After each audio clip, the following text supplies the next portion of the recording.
Imagine working in 100+ degree weather, go to a Starbucks, make a delivery, and they refuse to give you a cup of damn water. Put it up full mass. This is going to be an interesting story because typically you and I would believe, hey, that's Starbucks. Simple, easy. Not so much. Here it is. It was really hot outside, and I was delivering a package to Starbucks. I had already finished the water that I pack every day in my cooler. Yes, I do bring a cooler for everyone who is saying you might as well pack a cooler, bring your own water. I do all that. I come prepared every day, but this day I happen to run out. I'm human. So I'm in there, I'm delivering the package, and I'm just like, hey, can I have a small cup of ice water? She tells me after I buy something, first she can give me the water, but she couldn't just give me the water. And I just wanted to say, I'm not here complaining. I don't feel entitled to anything. I bought a bottle of water. But again, I am human. I show up every day in extreme heat, in my uniform, in a truck with no AC. I love my job, I love my customers, and I love my route. But that doesn't mean that I don't have bad days. You know, put up the picture full mass. This is, to me, an element of humanity versus corporate insanity. If you have water, you're a $1 billion company, you have water, you should not create a policy to not give folk water. It's water. The individual who's working there is simply following corporate demand. I will explain that. So we have the details. So earlier this year, Starbucks changed its open door policy. Many people did not know this. They changed their open door policy to require all customers to make a purchase to use the bathroom or receive a complimentary cup of water. After delivering a package in the scorching heat, the postal worker asked for a cup of water, but the barista told her she must make a purchase first. The postal worker bought a bottled water. Postal worker, who goes by Melanin Glow Aesthetics on TikTok, posted a short video of herself inside a USPS truck and overlaid the clip with text, quote, imagine working out of a tin can in 100-degree heat, trying to stay alive, and walking into Starbucks for a cup of ice water, and they tell you no.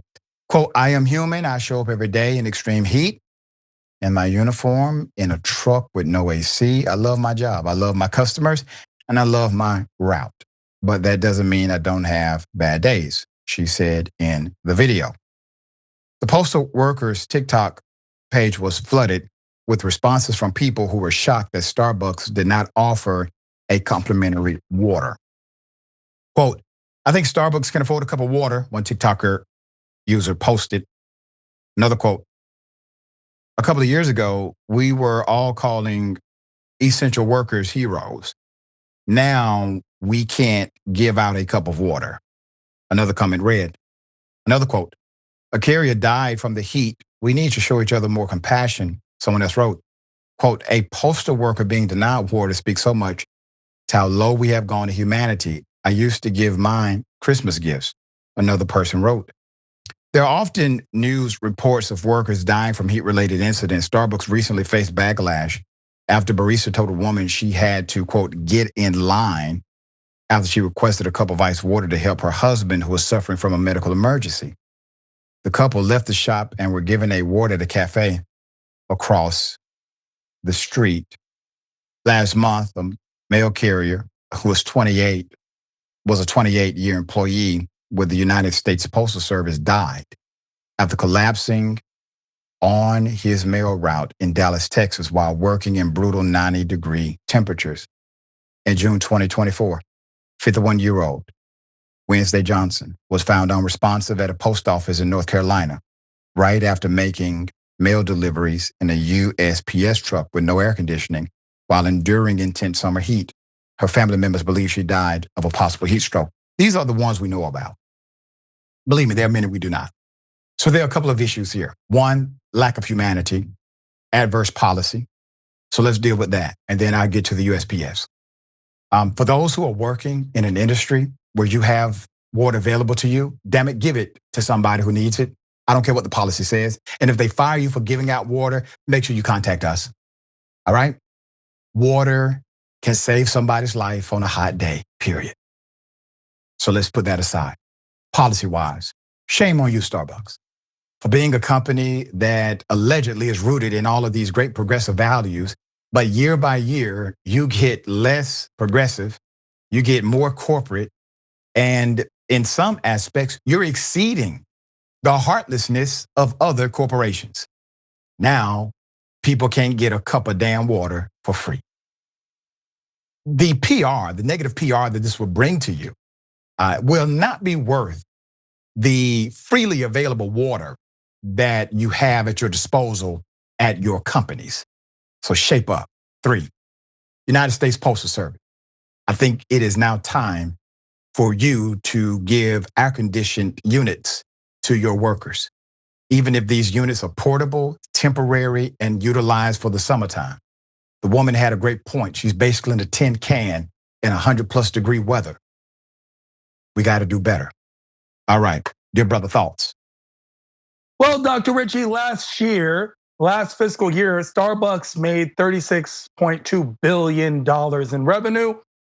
And I completely understand their company policy, because if they continued to give out water this year, they would only make $36 billion in revenue. Starbucks, what are you thinking? Also, let's remind ourselves that this wasn't a customer that has come in, a protagonist every single day. This is the postal worker. There was a time where we would tip our postal workers. There was a time where we would buy our postal workers Christmas cards and gifts to show them our appreciation. And now Starbucks as a company has decided not to even gift them water when it's 100 degrees outside and the heat is pouring in. Shame on you, Starbucks. Shame on all of us who continue to support Starbucks for that caffeine addiction. Support those that support you. Remember that. That's right. Well said. Let another tragedy strike all of a sudden. Those that deliver our mail, those that pick up our trash and work in sanitation, those that help us in service industries, they're number one. They are essential workers. And then when we out of said tragedy, we can't even get a cup of damn water. It's a shame.